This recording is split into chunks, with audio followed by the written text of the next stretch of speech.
umaga, Doña Victorina. Kapitan, kalahati lang ang takbo ng makina. Pwede ba nating bilisan? Sapagkat ating bibilisan ay malalagos tayo sa palayan. Kasi napakadali. Ewan ko ba kung bakit wala nakaisip. Magbukas tayo ng bagong ilog gawa sa kanal at sarahan ang dating ilog Pasig. Ngunit walang sapat na bilanggo. Kung gayon, hayaan natin ang mamamayan na magtrabaho nito, bata man o matanda. Ngunit kaguluhan lamang ang maidudulot niyan. Mga kaguluhan?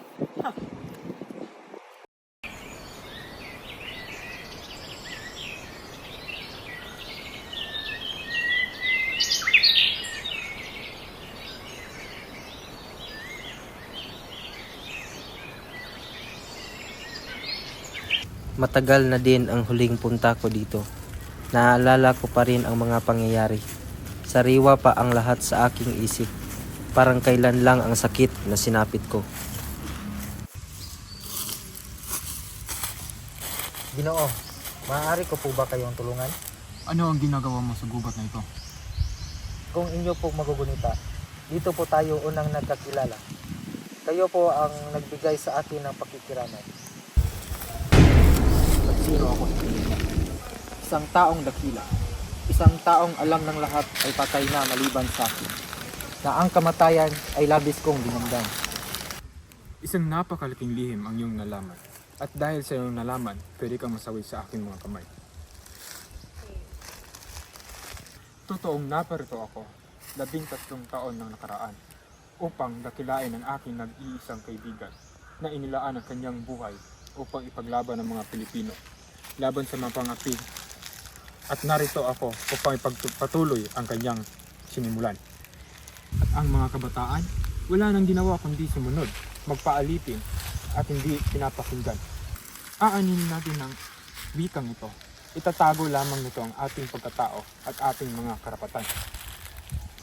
At ngayon, nalaman mo ang aking lihim. Nasa kamay mo ang buong buhay ko, Basilio. Tayo ay nabibilang sa mga taong uhaw sa katwiran. Tulungan mo kong pabagsakin ang pamahalaan. Pag-iisipan ko muna, Ginoong Simon. Mamamatay ang mahihina, matitira ang malalakas. Konting tiis na lang, malapit na akong magtagumpay. Konting tiis na lang.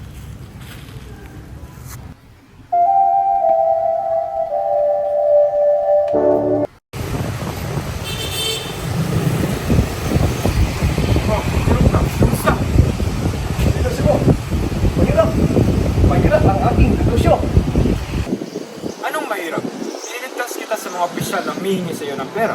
Pinautang ko sila upang di ka na mabala. Pero Senyor Simon, marami din silang may utang sa akin na hindi ko masingil. Pero wala din silang resibong ibinigay sa akin para may masingil ako. Kung gayon, ilapit mo sila sa akin. At oo nga pala, Quiroga, may ilan nga pala ako ipapasok sa iyong kahon ng baril. At itago mo ito sa kamali. Mahirap at napanganib iyan, Senyor Simon. Huwag kang matakot. Ako ang bahala. Naunawaan mo ba, Quiroga? O siya, basta ikaw na ang bahala dyan ha. Basta hindi ako sasabi dyan.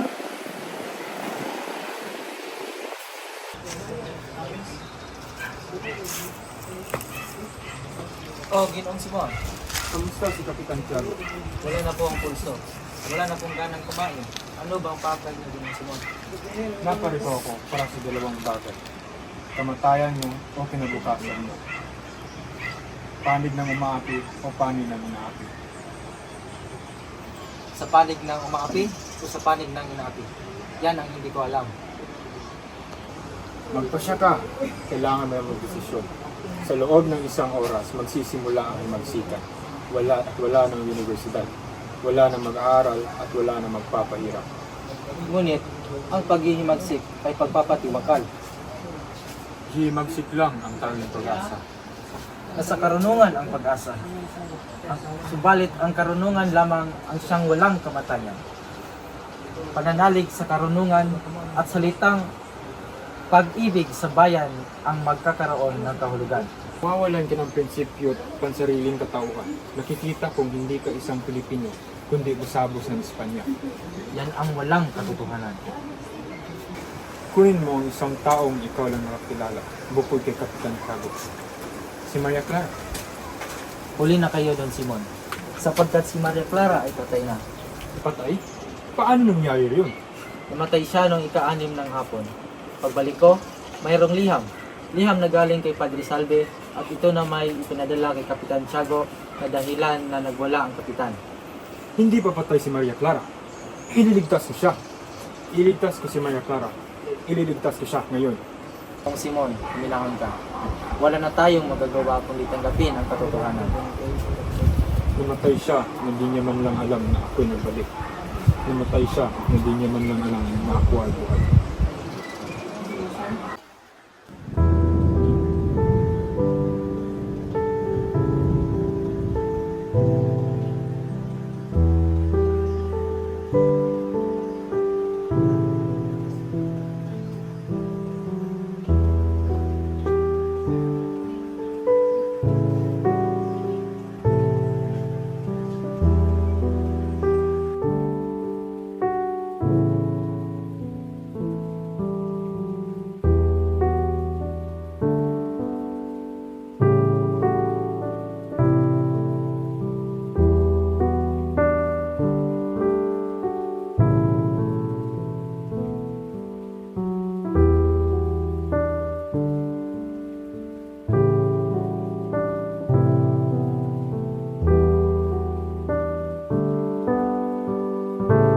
Isis na mga Ibarra.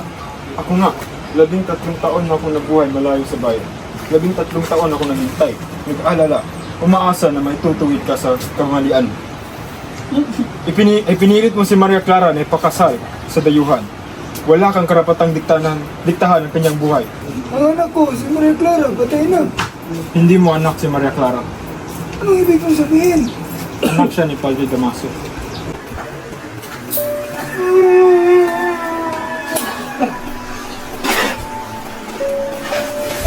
Ginoong Simon. Oh, Basilio. Naging masama akong kapatid at anak. Nakalimutan kong pinaslang ko ang aking kapatid at pinahirapan ang aking ina. Pinaparusahan na ako ng Diyos. Wala na akong ibang nararamdaman kundi galit at paghihiganti. Sasama na ako sa inyo, Ginoong Simon. Sandali, dinamita ba yan? Oo, ngunit hindi ito basta dinamita lang. Naglalaman ito ng mga napis, mga kasawian. At ngayong gabi, mapaparusahan ng mga makakasalanan na matagal na nagtago sa katotohanan. Ano ang iyong ibig sabihin? Sa ikalawa, ikakasal ang anak ni Don Clara. Magkakaroon ng pista kagabihan. At ang lamparang ito, magbibigay ito ng liwanag, ngunit pansamantala na. Sa oras ng misa, boom! Sasabog ang bomba. Ano naman ang gagawin ko, Ginoong Simon? Ikaw ang mamumuno sa iba. Dalhin mo sila sa bahay ni Kuroba dahil nandun ang baril at pulbura. Ang pagsabog ang magiging hudyat. Ang mga mestizo, Hudyo, Inche, at Castilla, lahat sila ay masasawi. Kaya mag-ingat ka, Basilio. Mag-iingat din kayo, Ginoong Simon. Ikinakasal ko kayo sa ngalan ng Ama, Anak, at ng Espiritu Santo.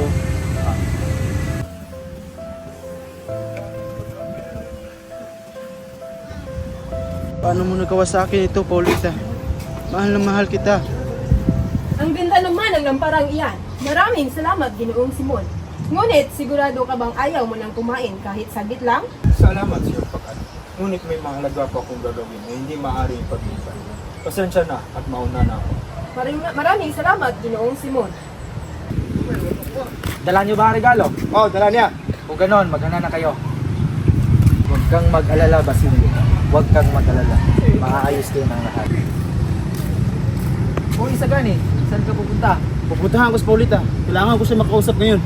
Sandali, huwag ka nang tumuloy. Ngunit, baka ito na ang huli namin pag-uusap. Huwag kang pumunta doon. Makinig kang mabuti. May dinamitang sasabog doon anumang oras mula ngayon. Kaya utang na loob, huwag ka nang tumuloy. Ngunit, baka iba na siya bukas.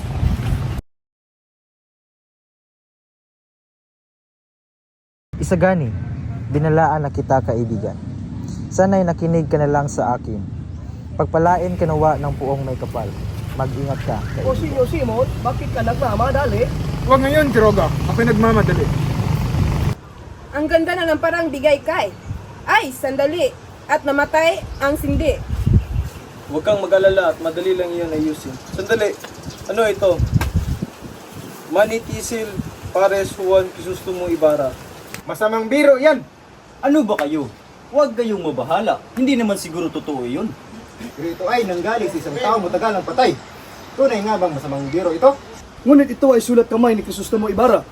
Hindi kaya gusto niya tayong patayin? Huwag niyong alalahanin na yun.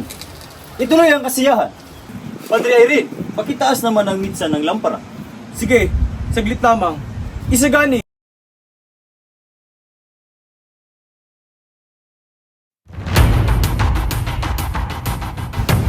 Hoy, magnanakaw!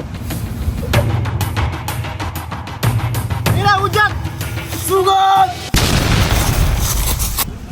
Ang lampara doon, isang dinamita. Boys, sumulbara. Marahil ay pinagmamasdan niya tayo. Marahil nga, ito ay parte ng kanyang plano. Ngunit paano siya nabuhay? At ano ang ugnayan ni Simon na nagbigay ng lamparang iyon? Alam ko na, si Simon ay si Crisostomo Ibarra. Simon, isang taksil. Huliin ang taong iyon. Senyor Simon, masamang balita. Hindi natuloy ang pagsabog. Bakit? Si Isagani, tinapon niya ang lampara sa ilog. Sige, tumakbo ka na. Pero, ligtas mo yung sarili. Bilis! Suga! Sige, bilis!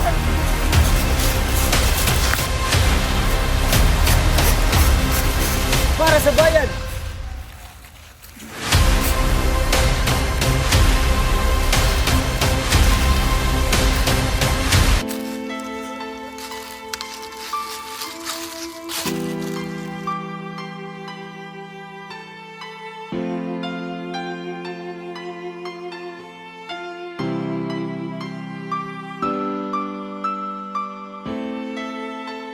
Bakit ako pinaparusahan ng ganito?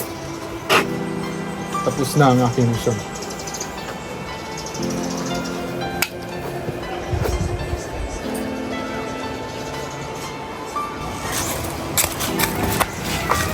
Oh, Senyor Simon! Diyos ko! Sandali at tatawag ako ng doktor. Huwag kang mag-alala, Padre. Nangyari na ang nangyari. Nais ko sana sabihin sa iyo ang aking bibig. Handa ako makinig, Senyor Simon. Totoo bang may Diyos? Oo, Senyor Simon. Totoo ang Diyos at siya ang gumagabay sa atin. Padre, tulungan mo ako. Ayoko mamatay ng may dalang kasalanan. Nais ko sana magkumpisan. Handa ako makinig. Pinano ko lahat ng ito dahil galit na galit ako. Bumalik ako upang magganti. Magganti sa mga taong umaapi sa akin noon.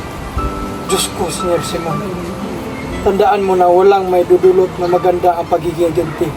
Magdudulot lamang ito ng kasamaan. Hindi ko maintindihan kung bakit ako pinaparusahan. Hindi kanya pinagparasahan, anak. Yan ang isang pagsubok na kailangan mong lampasan sa iyong buhay. Mahal ka ng Panginoon kaya hindi niya isikana sa katuparan ang iyong plano dahil alam niyang mali ito. Maraming salamat, Padre. Namamatay na ang kayata.